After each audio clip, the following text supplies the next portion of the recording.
अहम मौज़ूआत हैं जो कि इस वक्त मुल्क में और सूबे में ख़ास तौर पे हमें हिट कर रहे हैं, उन पे बात करनी थी।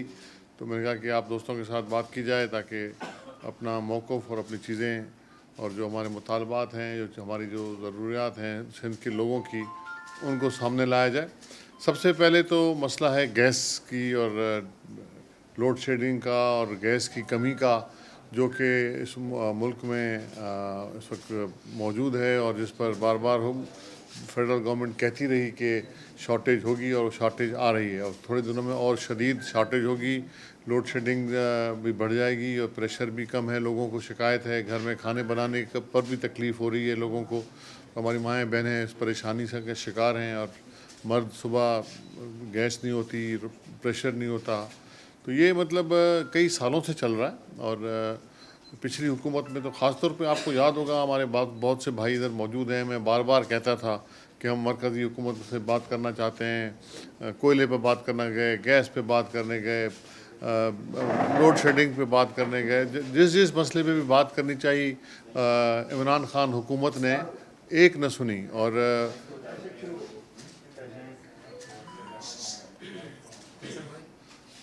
2 मिनट सुन लें, हमारी बात भी सुन लें आप। तो एक बात भी नहीं सुनी गई और सीसीआई की मीटिंग्स तक में भी मतलब वो बातें सुनने को तैयार नहीं थी। और उसका आज नतीजा देख लें आप कि उस वक्त जो गैस की लोड शेडिंग शुरू हुई वो अभी इंतहा को अभी आके पहुंची है। उस हुकूमत की नाअहली थी, ज़िद था, अना थी, क्या था कि उन्होंने इस अहम मसले पे तवज्जो नहीं दी। और सस्ती तरीन गैस थी, $3 से $4 में मिल रही थी बाहर से एलएनजी। लॉन्ग टर्म मुआहदे नहीं किए, सस्ती गैस नहीं ली, तो आज वही गैस $14 और $15 में, मतलब उससे भी ज़्यादा शायद इस वक्त दुनिया में बिक रही है। और वो इतनी महंगी है कि पाकिस्तान जैसा मुल्क मुतहम्मिल नहीं हो सकता यहाँ के अवाम उस महंगी गैस को ख़रीदने के लिए। यहाँ के लोग इतनी महंगी गैस ख़रीदने की पोजीशन में नहीं है। तो ये वहीं से ख़राबी चलती आ रही है इमरान खान की हुकूमत की और आज उसको पहुँचा है। लेकिन उसके उस तमाम चीज़ों के बावजूद जो मैं चीज़ यहाँ एक वाज़ेह करना चाहता हूँ, अल्लाह की मेहरबानी से सिंध वो सूबा है जो कि पाकिस्तान का एनर्जी हब है, पाकिस्तान का यूँ समझे एनर्जी का हेडक्वार्टर है। चाहे वो सोलर से बिजली बनती हो तभी सिंध में है, चाहे हवा से बिजली बनती हो वो भी सिंध में है, चाहे ऑयल है वो भी सिंध में है, चाहे गैस है वो भी सिंध में है, और चाहे आप यूँ समझ लें कि आइंदा आने वाले दिनों में लहरों से बिजली बनेंगी तो लहरें भी सिंध में मौजूद हैं। ये सब अल्लाह का करम है। और यहाँ मतलब और शेल गैस जो मतलब फ्यूचर की जिस पर हम तेज़ी से काम कर रहे हैं वो भी सिंध में है। तो मतलब ये सिंध वो सूबा है जो पाकिस्तान के एनर्जी का मसाइल का हल है। और इसको लेकिन अफसोस ये है कि मुसलसल कई हुकूमतों में से होता हुआ और अभी भी सिंध को नज़रअंदाज किया जा रहा है। सिंध की जायज़ ज़रूरतों को, गैस ख़ास तौर पे मैं गैस की बात करता हूँ, ज़रूरतों को नज़रअंदाज किया जा रहा है। हमें बार बार कहा जाता है कि सिंध की गैस कम हो गई। पूरी तफसील एक एक कुएँ की तफसील हमने जमा की है और तकरीबन कोई 2100 MMCFD सिंध गैस पैदा कर रहा है। किस ज़माने में 2400-2500 होती थी, आज कुछ ज़रूर कम हुई है क्योंकि नए कुएँ नहीं खोदे गए, नई तलाश नहीं की गई। और ये तकरीबन 2100 इस वक्त 2023 है, 2080 हो जाती है कभी, 2090, 2100 आप समझ लें। 2100 MMCFD गैस जो है इस वक्त सिंध पैदा कर रहा है। और सिंध की ज़रूरत 1600 से 1700 है मैक्सिमम पीक टाइम्स में। यहाँ की इंडस्ट्री चल सके, यहाँ के मतलब कारखाने चल सकें, यहाँ के घरों को मिल सके, मैक्सिमम यही है तकरीबन 1600 से 1700। हमें मिलती है 700 से 800। अब हम ये कहते हैं कि भाई ये कौन सा जुल्म है। आर्टिकल 158 भी मौजूद है कि जिस सूबे में तेल और गैस निकलेगा तो पहला हक उनका है। तो हम बार बार कह चुके हैं और इस हुकूमत में भी कह चुके हैं। हमें उम्मीद है कि वज़ीर आज़म साहब जो कि इन चीज़ों को बहुत ध्यान देते हैं वो इस चीज़ का नोटिस लेंगे कि मतलब हमारी गैस मौजूद है, हमें कहा जा रहा है कि आप महंगी RLNG ख़रीदें। हम ज़रूर देंगे पंजाब को, हम ज़रूर देंगे बलूचिस्तान को, या जहाँ भी ज़रूरत हुई देंगे, लेकिन पहले हमारी ज़रूरत तो पूरी करें आप। और उस पर कोई बात करने को तैयार नहीं। और उसके साथ जब हम बात करते हैं कि भाई इन फैसला करने वाले इदारों में हमें आप नुमाइंदगी दें, तो कोई नुमाइंदगी नहीं, ना मतलब हमारी नुमाइंदगी सुई सदरन गैस में है सिंध की नुमाइंदगी, ना ओगरा में है, न पीपीएल में है, न ओजीडीसी में है, न पार्को में है, और कराची इलेक्ट्रिक में हमारी अपना नुमाइंदगी नहीं है। हमने मसले उठाए भी हैं, ख़त भी लिखा है मैंने, और सामने भी बात की है वफाकी वज़ीर साहब से। तो मतलब जहाँ ये चीज़ें पैदा हो रही हैं, जहाँ से मेजॉरिटी ये चीज़ें निकल रही हैं, और उस सूबे के अवाम की नुमाइंदगी इन इदारों में ना होना एक बहुत बड़ा अलमिया है, मैं तो कहूँगा। और हमने कई ख़त लिखे, मैं आप दोस्तों को पहले दिखा चुका हूँ, कॉपियाँ कहेंगे तो दोबारा भी दे देंगे आप लोगों को। अभी ताज़ा कराची इलेक्ट्रिक की नुमाइंदगी के लिए मैंने ख़त लिखा था, वज़ीर आला साहब ने ख़ुद बात की थी, वज़ीर जब मौसूफ़ यहाँ आए थे पावर के। और न हमें किसी मीटिंग में सिंध की हुकूमत को बुलाया जाता है, ख़ुद फैसले कर लिए जाते हैं, इस्लामाबाद के बाबू बैठ के फ़ैसला करते हैं। और अफसोस यह है कि हमारी जो पॉलिटिकल लीडरशिप है, चाहे किसी भी हुकूमत की हो, अभी भी मतलब हमारी पॉलिटिकल हुकूमत है हमारी, हम इस मसले को उठाया है, और हमें उम्मीद है वज़ीर आज़म से कि वो इस मसले को ज़रूर तवज्जो देंगे, इन इदारों में हमारी नुमाइंदगी दिलाएंगे, ताकि हम उन फैसलों में बैठ सकें जहाँ ये फैसले होते हैं कि कितनी गैस मंगानी है, कहाँ किसको देनी है। और ये जो सुई सदरन गैस के जो मुआहदे हैं, जिसके तहत सिंध को 700-800 गैस मिलती है MMCFD, उसको रिवाइज़ करने की ज़रूरत है। हम मुतालबा करते हैं उसको रिवाइज़ करें और सिंध को अपना हक़ दें। हक़ नहीं देंगे तो उससे ज़्यादतियाँ इस तरह होती रहेंगी, तो उसके फिर नए मसाइल पैदा होते हैं, नए इशूज़ पैदा होते हैं, एहसास महरूमी होता है। सिंध इस वक्त वैसे ही मतलब सैलाब से मतलब हमारा पूरा इंफ्रास्ट्रक्चर तबाह है, हमारे मतलब और मसले मसाइल हैं, जिसको सिंध गवर्नमेंट और फेडरल गवर्नमेंट मिलके बहुत तेज़ी के साथ चीज़ों को हम दुरुस्त करने की कोशिश कर रहे हैं। और उस पर मुसलसल वर्ल्ड बैंक के साथ, बैनुल-अक़वामी इदारों के साथ, बिलावल भुट्टो साहब ने उस पर बहुत अहम इक़दाम किए हैं, और दुनिया की तवज्जो उस पर मबज़ूल कराई है, और इंटरनेशनल इदारों को लेकर आए हैं इधर।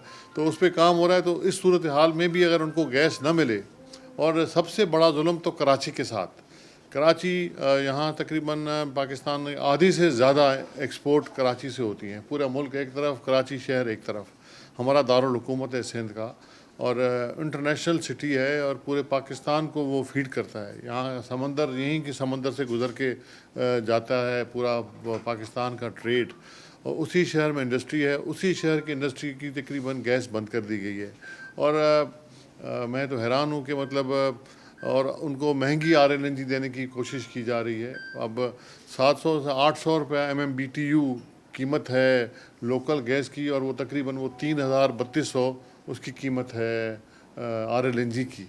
आप तो खुद सोचें तो फिर कहाँ इंडस्ट्री चल सकेगी, कहाँ हमारे लोग कम्पीट कर सकेंगे, और ये नुकसान फिर पूरा मुल्क का है।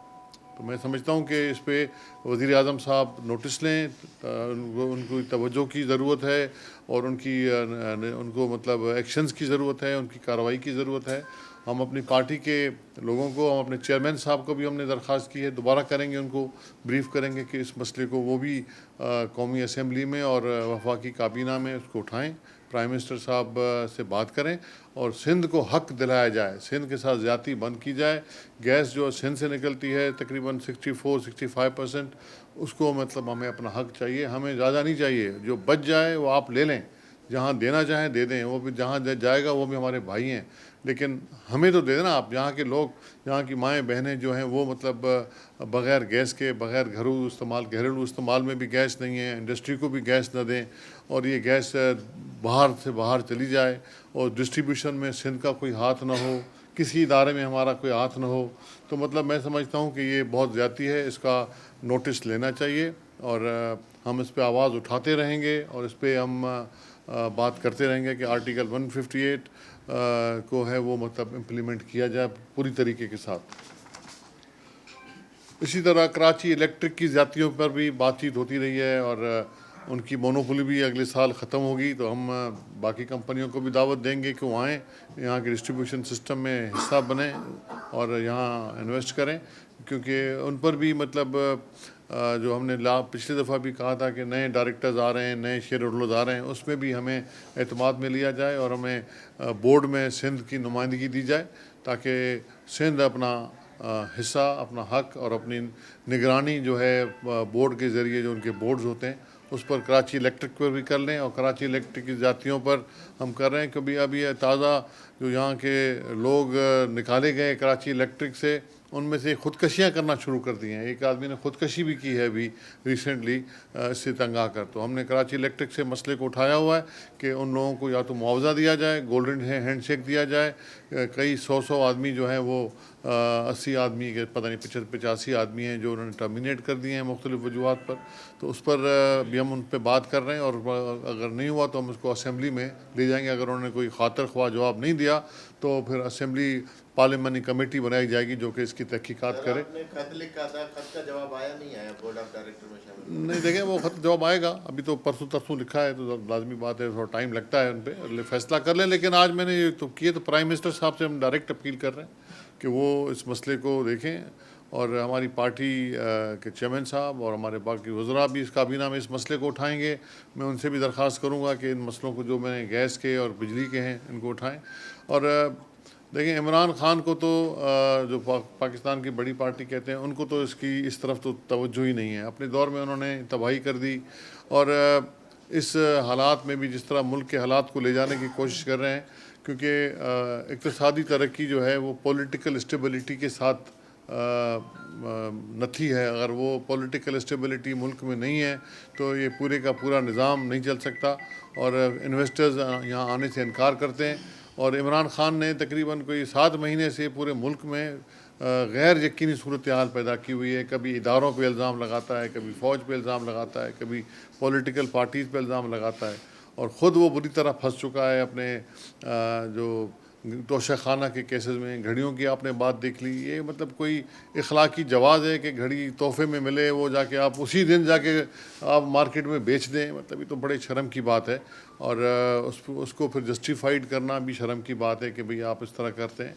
या तो आप कौम से माफ़ी मांगें, गलती हो गई है हमसे, हमें माफ़ कर दिया जाए। लेकिन आप उसको जस्टिफाई करते हैं कि जी मेरी मिल्कियत थी तो मैंने बेची। उसी दिन जिस दिन मिले हैं या पाकिस्तान में पहुँचे हैं, उनके अगले दिन पे वो इस्लामाबाद से झूठी रसीदें निकलवा के कागज़ों पे लिखी हुई, और वो उन्होंने पेश कर दी हैं।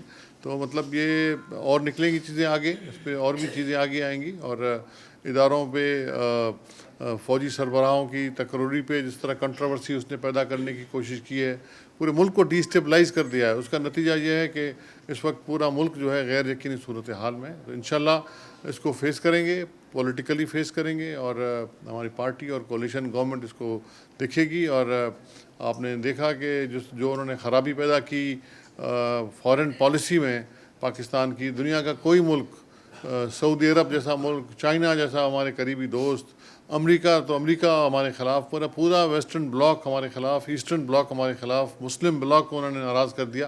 तो ये थी उनकी खारजा पॉलिसी इमरान खान की। उसको बहुत तेज़ी से चेयरमैन बिलावल भुट्टो ज़रदारी साहब उसको काफ़ी हद तक ठीक करने में कामयाब हुए हैं। आप देखें सूरत हाल बेहतर हो रही है, और आने वाले दिनों में और इंशाल्लाह जो जिस तरह के उनकी पॉलिसी है बिलावल साहब की, तो और बेहतरी आएगी और पाकिस्तान में सूरत हाल बेहतर। देखें जी, मैं आपको एक चीज़ थोड़ा सा वाज़ेह करूँ कि मुआहदा ख़त्म हो रहा है उनकी मोनोपोली का।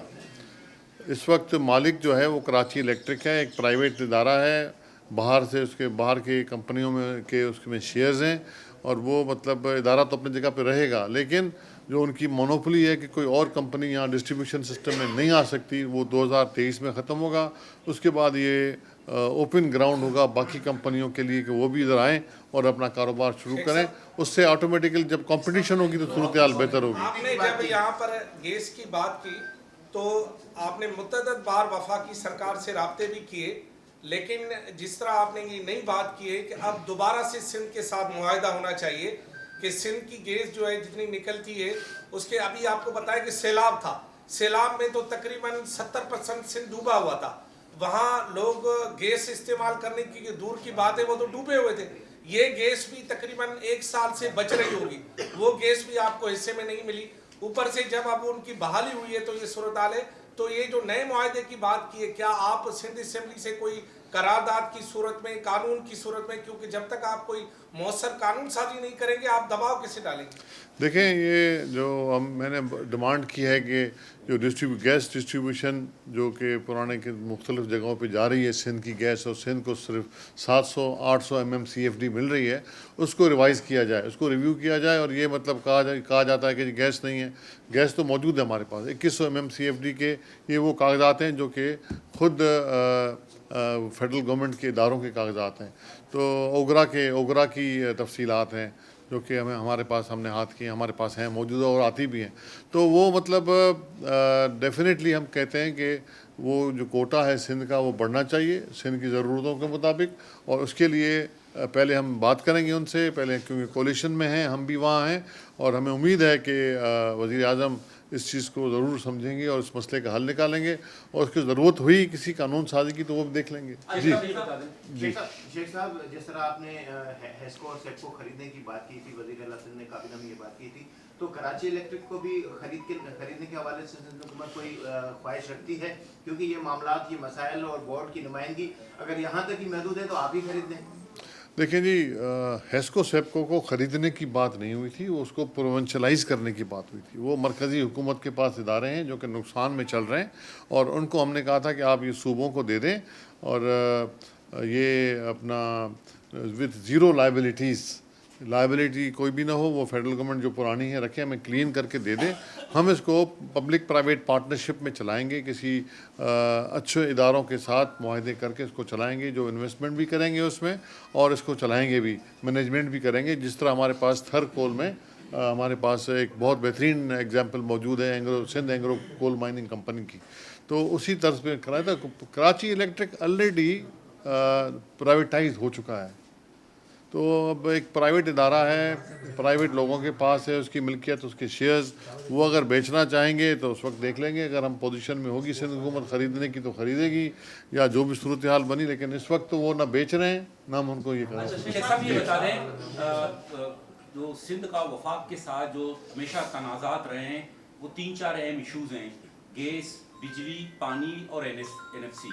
ये हमेशा नून लीग की हुकूमत के भी साथ ये तनाज़ात रहे हैं, फिर जो है ना इमरान खान की हुकूमत के साथ भी तनाज़ात रहे हैं। अब चूँकि एक इत्तेहादी जमात है, लग ये रहा है कि ये तनाज़ात अभी तक हल नहीं हुए और कन्फ्लिक्ट वफाक के साथ सूबे का अभी तक जूं का तू है। देखें, बिल्कुल सिंध अपने मुतालबात उठाता रहा है पूरे हर दौर हुकूमत में। जब ये हम कोलिशन में आए थे तो हमने भी वफाकी हुकूमत को एज एनर्जी डिपार्टमेंट के तौर पे, हुकूमत सिंध के तौर पे, वज़ीर आला साहब की हिदायतों पर हमने ये इशूज़ उठाए हैं, उनके साथ बात की है। और लेकिन अभी तक ये मसले गैस का कोटा हो गया और इदारों में नुमाइंदगी हो गई, ये तो मैं पहले भी प्रेस कॉन्फ्रेंसें करता रहा हूँ।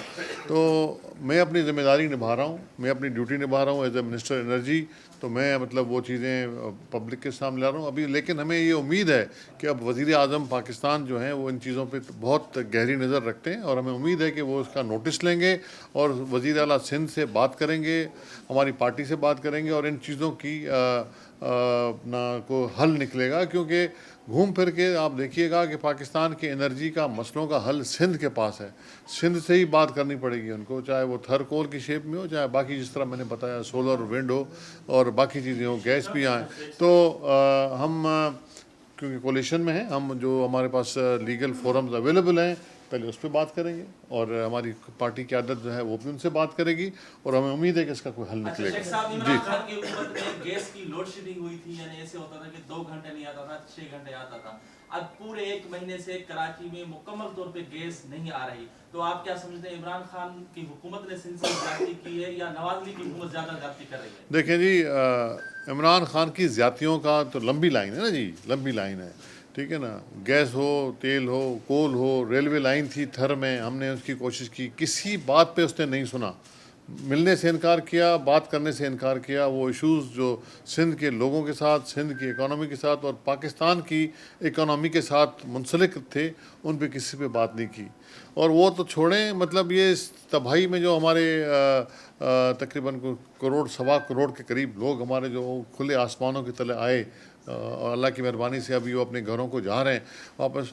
एक दौरे का मुझे आप कोई फुटेज दिखा दें एक दौरे की खबर दे दें कि उसी कैंप में किसी हमदर्दी के साथ आया, किसी के साथ हमदर्दी की उसने, किसी के साथ दौरा किया, बलूचिस्तान न गया न सिंध गया। तो ये मतलब मैं तो हमेशा कहता हूँ कि तहरीक इंसाफ जो है सिंध दुश्मन पार्टी है। सिंध से उनको मतलब एक बुग़्ज़ है और मतलब वो यहाँ के लोगों का उन मिस्कीन आदमियों के पास एक दफ़ा भी हमदर्दी करने के लिए वो आदमी नहीं गया। तो आप ये कंपेयर ना करें, ठीक है ना। उनकी जातियों की लिस्ट, उनकी इस तरह की जो चीज़ें उन्होंने की हैं उसकी बहुत लंबी लिस्ट है। और लोड शेडिंग जहाँ तक है तो उस पर आपको मैंने पहले बताया कि ये लॉन्ग टर्म मुआहदे इमरान खान के ज़माने में हो जाते तो मतलब ये सूरत हाल कुछ बेहतर ज़रूर होती। जी, आप माजी में इमरान खान की वफाकी हुकूमत के खिलाफ या माजी में भी सिंध हुकूमत एहतजाज करती रही है। अगर ये बात आपकी नहीं सुनी गई, काफ़ी दिनों से आप ये आवाज़ बुलंद कर रहे हैं, क्योंकि ऐसे वफाकी हुकूमत के खिलाफ भी कोई एहतजाज करेंगे, असेंबली में इनके खिलाफ करारदाद लाएंगे? देखें जी, अभी ये हमने बात की है और हमें उम्मीद है कि प्राइम मिनिस्टर इस पर नोटिस लेंगे और हम उसमें कोलिशन पार्टनर हैं। ये धरने और एहतजाज मुखालफतों में किया जाता है और हमें उम्मीद है कि हम अपना हक जो है अब कोलिशन पार्टनर्स के साथ मिल के बात करके वज़ीर आज़म को कन्विंस करके हम लेंगे और हमारा हक है, इससे हम पीछे नहीं हटेंगे। जी, देखें जी, मैंने बताया वो थोड़ी देर पहले आपको, यहाँ तकरीबन कोई 2100 MMCFT की पैदावार है सिंध में और ज़रूरत हमारी तकरीबन 16 से 1700 है पीक आवर्स में और हमें मिलती है 7 से 800 MMCFT। तो मतलब आप अंदाज़ा लगा लें आपकी कितनी कमी है। और गैस है हमारे पास, हमें हमारी हवाले कर दें गैस, अगर वो उनसे नहीं संभल रही तो वो भी हमारे हवाले कर दें। हम हेस्को सबको की तरह SSGC को भी उठाने को तैयार हैं, लेकिन मतलब हम हर चीज़ अपने पास रखना नहीं चाहते। हम कहते हैं जिस तरह कानून आइन के तहत चले, लेकिन हमारा हक हमें दें, हम अपना हक नहीं छोड़ेंगे। खान 26 तारीख को पिंडी जा रहा है, वो कह रहा है उस दिन में अहम ऐलान करूंगा इन हुक्मरानों के खिलाफ। क्या ऐलान, और वो भी जहाज हेलीकॉप्टर के जरिए वहाँ जाएगा, इसको आप किस तरह से? देखें जी, मैं तो समझता हूँ कि मार्च टोटल फ्लॉप है, ठीक है। और मैं वो अल्फाज इस्तेमाल नहीं करना चाहता, बस इस मार्च को तो मार्च कह ही नहीं सकते। और दूसरी बात ये कि इस तरह के यू टर्न्स उसने और अहम ऐलानात का ऐलान करने के लिए पता नहीं कितनी दफ़ा उसने कहा है। और अहम ऐलान यही होगा कि हम वापस घर जा रहे हैं, आप लोग भी आराम करें, हम भी आराम करते हैं। क्योंकि जिस चीज़ पर वो ये शोर कर रहा है वो है आर्मी चीफ की तैनाती पर पूरा सिलसिला उसने उठाया था, ठीक है ना। तो फिर बाद में कहता है कि मेरा वास्ता नहीं है, जिसको मर्जी रख लें। भाई आपसे पूछ कौन रहा है, आप मतलब हैं कौन, ठीक है। और आइन के मुताबिक ना उसमें आपका रोल है ना उसमें आपकी गुंजाइश है। खुद ही इसमें एंटर होते हैं अपने तौर पे, खुद ही बाहर निकल जाते हैं। पहले कहा कि अमेरिका मेरे ख़िलाफ़ था, फिर कहता है कि नहीं अमेरिका मैं इससे वापस होता हूँ। मतलब आप उसको यू टर्न देखें ना, हर चीज़ में उसका यू टर्न है। कोई एक चीज़ तो बताएं जिसमें वो खड़ा हो। तो ये 25 मार्च वाला जो 26 मार्च को जो वो कह रहे हैं, तो इंशाल्लाह उससे पहले या तो ये आएगा, नहीं आएगा तो यही बोलेगा कि आप भी अपने घर जाएं, मैं भी अपने घर जाता हूँ। शेख साहब, जो इमरान खान गवर्नमेंट थी उसका ये मौक़िफ़ था कि आप नेचुरल गैस जो है उनको दें और आप RLNG इस्तेमाल करें, यहाँ पर जो पोर्ट कासिम पे आती है। तो क्या आपकी वफाकी गवर्नमेंट भी इसी बात पे स्टैंड करती है कि आप अपनी नेचुरल गैस ही लेंगे?